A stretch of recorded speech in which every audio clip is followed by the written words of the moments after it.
Gouvernementale reprise ce matin des réunions hebdomadaires du Conseil des ministres. Mahamad Boun Abdallah Dionne, secrétaire général de la présidence de la République, annoncé au Palais ce matin. Interdiction du voile. L'Institut Sainte-Jeanne d'Arc remet ça. Des parents d'élèves crient au scandale. Le ministère de l'Éducation annonce une solution les heures à venir.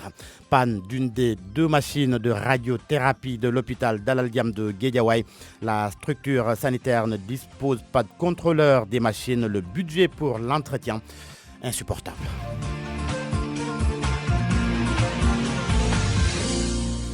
Les réunions hebdomadaires du Conseil des ministres, elles reprennent ce matin après une pause d'environ un mois, reprise dans un contexte de recrudescence des accidents de la circulation avec leur lot de morts, mais aussi des pluies qui ont causé plusieurs dégâts dans certaines localités du pays. Et notez que Mahamad Boun Abdallah Dionne est annoncé au Palais ce matin, selon l'Observateur. Le secrétaire général de la présidence de la République reprend du service après plusieurs mois d'absence. Il s'était rendu en France au lendemain de la présidence de l'élection présidentielle pour des soins. Un dossier sur lequel le gouvernement est attendu, l'interdiction du voile à l'Institut Sainte-Jeanne d'Arc de Dakar. On pensait l'affaire derrière nous, mais hier, l'école a mis sa menace à exécution. Des filles voilées ont été renvoyées. Leurs parents, très en colère, alertent le ministère de l'Éducation nationale qui annonce une solution les heures à venir. Fama Dione. Des élèves de la Sainte-Jeanne d'Arc ont été renvoyés pour avoir porté un voile. Mohamed Rose, un des parents d'élèves, témoigne. L'ensemble des élèves qui devaient rentrer sont rentrés. Parmi elles, il y avait des filles voilées. Et parmi ces filles voilées, quand ils sont rentrés, ils les ont fait rentrer en classe. Une responsable de l'école est venue enlever ces enfants qui sont rentrés déjà en classe avec leurs camarades. Ils ont demandé à l'élève de se lever et de venir dans une espèce d'isoloir, une salle d'attente sur laquelle ils avaient tiré les rideaux. Il y en a qui ont piqué des crises à l'intérieur. Et la direction a rappelé les parents pour qu'ils viennent rechercher les élèves en leur disant que si jeudi ils viennent avec le voile, ils ne sont pas acceptés. Pour sa part, le ministre de l'Éducation annonce une décision dans les prochaines heures. Une décision qui respectera le principe de la laïcité incarné par la République, selon le directeur de la communication et de la formation du ministre, Mohamed Moustapha Dian. Une situation assez délicate, donc assez regrettable, que le ministre est en train de gérer. Le ministre finira par trouver une solution. Pour rappel, au mois de mai dernier, le ministre de l'Éducation s'était fendu dans un communiqué pour désapprouver la décision de l'institution Sainte-Jeanne d'Arc de ne plus admettre des élèves voilés. L'école en a fait fi et des élèves voilés sont bel et bien exclus. La proviseure de l'Institut que nous avons contacté n'a pas préféré se prononcer sur le sujet, mais dans l'Observateur du jour, Rayana Tal déclare que la direction n'a pas sorti de filles voilées de l'Institut. Les élèves, selon elle, qui sont inscrits ou réinscrits au mois de juin ont signé le règlement intérieur dans lequel ils décrivent la tenue exigée des élèves, filles ou garçons sans distinction. Santé dans ce 7 heures, l'hôpital Dalal Diam de Guédiawaye ne dispose que d'un seul appareil de radiothérapie en cause, une panne survenue et qui nécessite un contrôleur des machines. Cet appareil coûterait 200 millions de francs CFA l'année, un budget insupportable pour la structure sanitaire de la banlieue de Dakar. Salif Sow pour plus de détails. 1 sur 2. Le service radiothérapie de l'hôpital Dalal Diam a vu le nombre de ses patients diminuer de la moitié. Les deux appareils sur place, seul l'un fonctionne depuis une semaine. En cause, la machine tant attendue, tant vantée est tombée en panne. C'est depuis 3 semaines. Une semaine plus tôt, c'était tout le service qui était out. Les deux appareils étaient tombés en panne au même moment. Sans contrat de maintenance, la radiothérapie subira des dommages irréparables, nous souffle une source. Il veut 200 millions de francs CFA l'année pour ça. Un budget que ne peut pas supporter l'hôpital vu sa capacité financière. Dalal Diam a une subvention annuelle de 500 millions de francs CFA de la part du ministère de la Santé au moment où la structure sanitaire ne fonctionne pas en plein régime.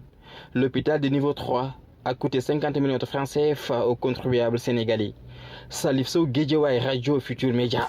7h04, le maire de Sangalkam, Oumar Gueye, cité dans une affaire de détournement du patrimoine foncier de sa commune. L'information est du quotidien L'Observateur d'hier, l'Obs qui parle du titre foncier 849R attribué à l'ISRA. Le premier adjoint au maire dément et accuse les autorités de l'Institut sénégalais de recherche agricole.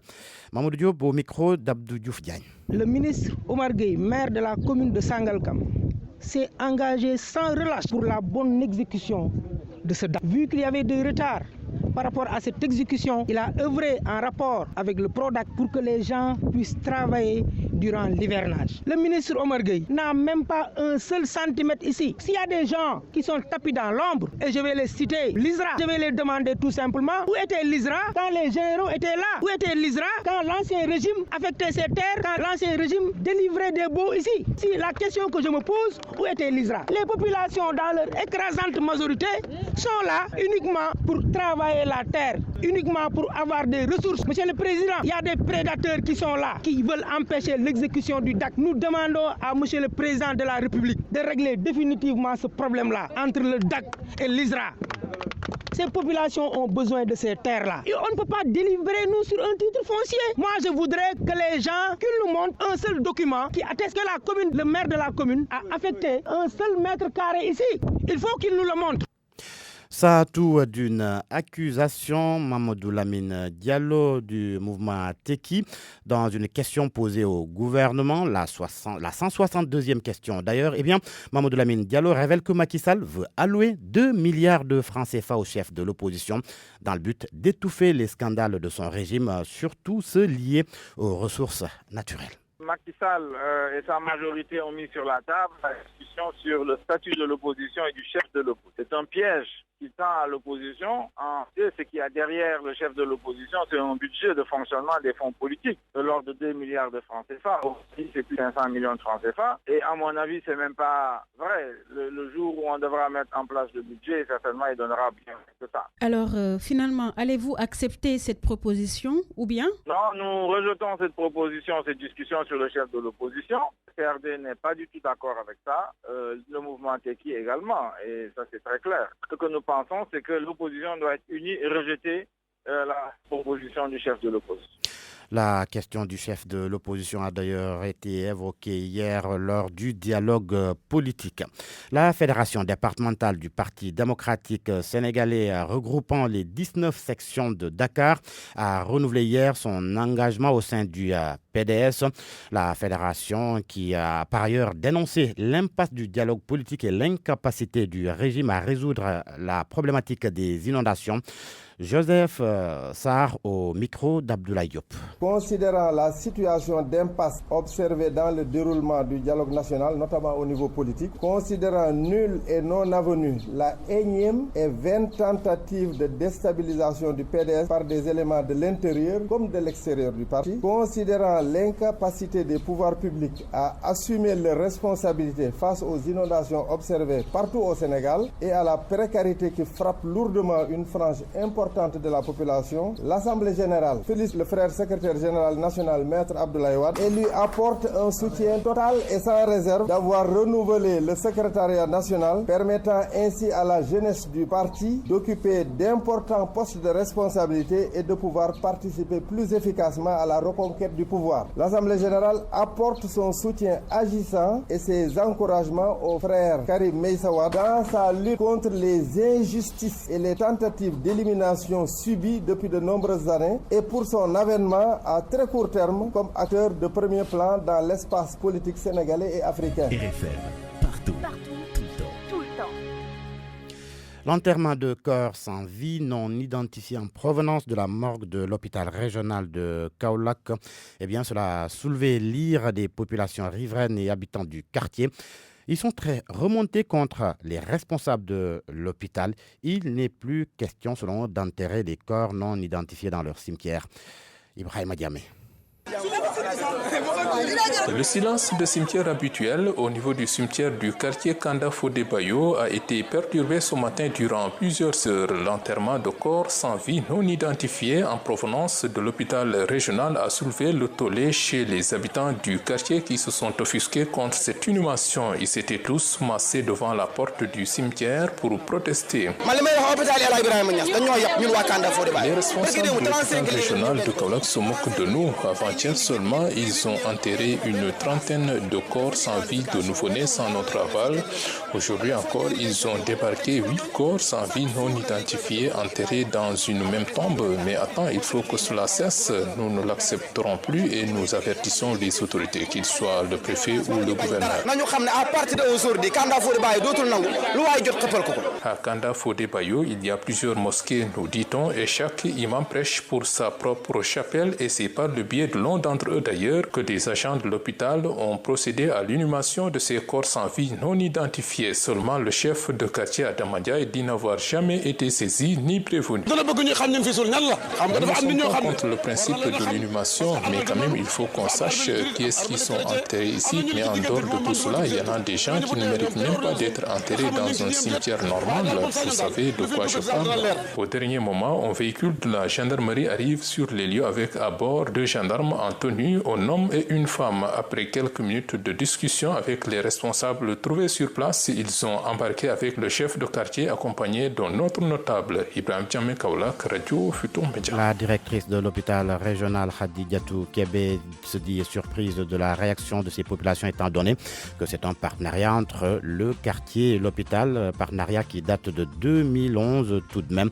Elle dit prendre acte et va rendre compte à qui de droit cette inhumation, précise-t-elle, est faite comme l'indique la loi. Et l'on termine, Babacar, par Adama Gaye qui sera entendu dans le fond du dossier. Aujourd'hui, le journaliste consultant est en prison depuis plusieurs jours maintenant pour offense au chef de l'État. Son avocat, Maître Seydou Diagne, est notre invité ce matin. Entretien à partir de 7h40. Les titres sport, Cheikh Tidiane Diagne. Mondial masculin de basketball, le Sénégal livre son dernier match demain contre le Canada. Les Lions, auteurs d'un match épique hier face à l'Australie, veulent maintenir la cadence et terminer en beauté. Plus aucune équipe de la ville de Louga dans les phases nationales des Navétanes de l'ONCAV. Elles ont toutes été éliminées à l'issue des quarts de finale qui ont pris fin hier. Seul Dego de Kébémer a sauvé l'honneur pour toute la région haute. R100 de Thiès, Yamatogne de Ziguinchor, UAR de Kaolack, plutôt de Dakar, complète le tableau des demi-finales, Babacar. Cheikh Tidiane Diagne, merci. Bonjour Mbaye Sidi Mbaye. Bonjour Babacar. Tout de suite pour votre chronique du mercredi. RFM Matin, 7h12. Bon début de journée à tous.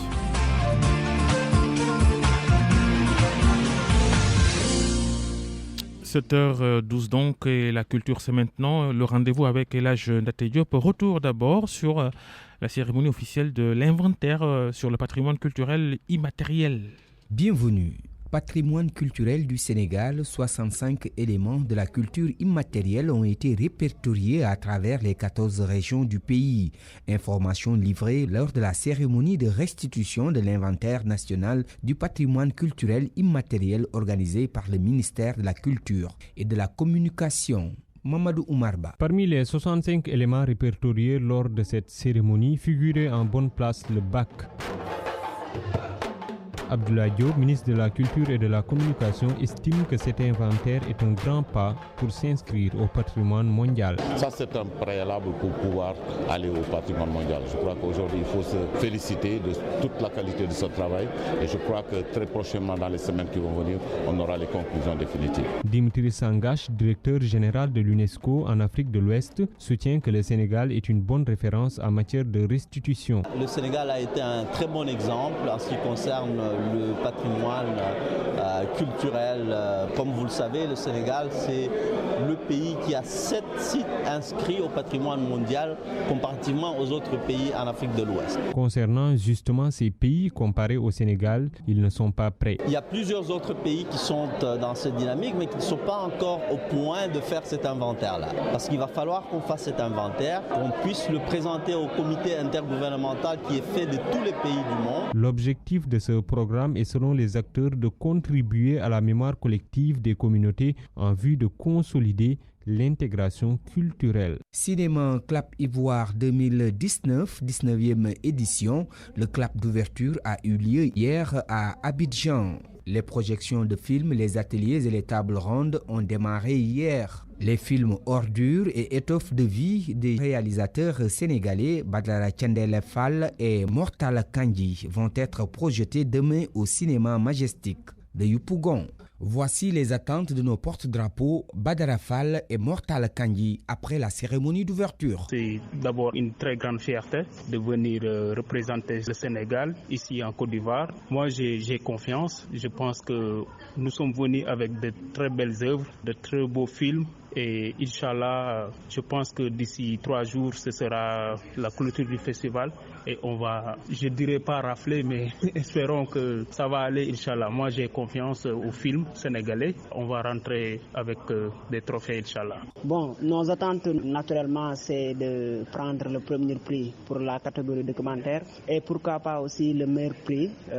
Voilà, c'est ce qu'on espère. Et remporter haut la main, que ce soit en fiction ou bien en documentaire, tous les prix et voilà, repartir au Sénégal et le montrer au peuple sénégalais. C'est ça nos attentes. C'est tout pour cette chronique. Rendez-vous demain. Ndaté Diop pour RFM Matin. Il est 7h16. RFM Matin. RFM Matin. L'émission qui réveille le Sénégal. Et la chronique d'Mbaye Sidi Mbaye. L'innommable exiguïté des prisons de chez nous, tant au Sénégal qu'ailleurs dans les pays d'Afrique, est un gros problème humain. Je ne me permettrai d'insister de manière critique que sur le mauvais exemple que partage notre pays sur ce dossier honteux des mouroirs appelés maisons d'arrêt et de correction.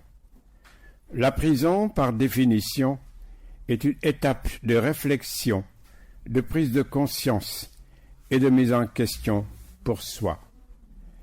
On peut aller en prison sans le mériter, je veux dire sans avoir fauté, sans réellement avoir commis une infraction à ce point punissable. Parce que nous le savons tous, les erreurs de jugement existent et ne sont reconnues souvent par la justice que longtemps après. Le temps aura passé, la réputation du condamné en aura été flétrie, le cœur à jamais lourd et marqué d'avoir à assumer l'infamie d'une injustice, souvent à jamais. Si en plus, votre vécu carcéral est une torture dont vous sortirez avec l'envie de vous venger de la société, de l'atteindre là où vous estimez que ça lui fera le plus mal, vous serez l'illustration du grand échec de la tentative avortée de rééducation et réintégration sociale. Ce double échec cuisant de la société peut vous avoir transformé en cobaye vengeur et après un acteur inconscient d'un drame sans fin, hélas. Mbaye Sidi Mbaye, merci pour cette chronique. À la semaine prochaine. À mercredi prochain. On enchaîne la revue de presse préparée par Pabès Diba. Rebonjour Pabès. Rebonjour Babacar. Puis bonjour à toutes et à tous. Rentrée sans accroc à Sainte-Jeanne d'Arc. Il s'agit pour le journal LAS de l'institution scolaire qui a renvoyé des élèves pour s'être voilés. C'est dire donc pour le confrère que Jeanne d'Arc a mis sa menace à exécution et rallume du coup la polémique. Enquête s'y met également pour parler de voile de l'exclusion. Le nouveau règlement, indique le journal, invite les élèves à se présenter avec une tête découverte, ce que dénoncent vigoureusement les parents. L'Institut Sainte-Jeanne d'Arc lève le voile, renchérit l'observateur. La proviseure de l'école s'en voile d'ailleurs dans l'Obs, affirme qu'ils n'ont pas sorti de filles voilées. Rayana Tal explique que les élèves qui se sont inscrits ont signé le règlement intérieur dans lequel l'établissement a décrit la tenue exigée des élèves filles ou garçons garçons sans distinction. En clair, ce que semble dire la proviseure de Jeanne d'Arc, c'est que les parents savaient à quoi s'en tenir en envoyant leurs enfants dans cet établissement, même si Imam Kanté, dans l'Observateur toujours, ne l'entend pas de cette oreille. Il se dit même choqué par la violence de la direction de l'école. En attendant, parlons d'une autre rentrée, celle du gouvernement. L'événement, si c'en est un, c'est que Boun Abdallah Dionne, d'après l'Observateur, va retrouver aujourd'hui son fauteuil en Conseil des ministres. Réunion sous la houlette de Macky Sall, l'omniprésident, à l'absence d'un Premier ministre, souligne l'Observateur. C'est le chef de l'État lui-même qui supervise toute l'action gouvernementale en amont comme en aval. Macky Sall qui, par ailleurs, interdit à ses militants de nourrir des ambitions pour sa succession, ce que Abdoulaye Thiam, dans son commentaire dans Sud Quotidien, estime non justifié. Cette sortie du président de la République. Pour notre confrère, chaque Sénégalais est libre d'avoir des ambitions, fussent-elles présidentielles, pourvu juste qu'ils remplissent les conditions prévues par les lois en vigueur dans notre pays. Et nous restons d'ailleurs avec ce journal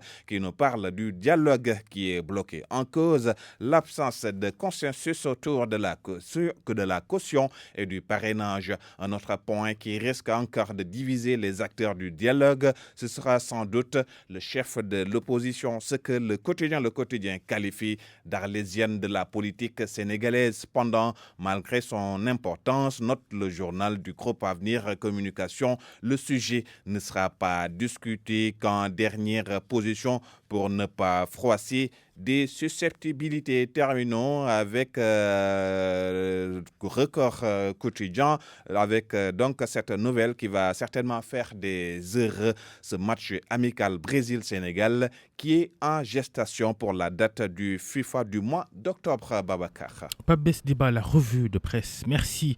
RFM Matin, il est 7h21, une pause et la suite.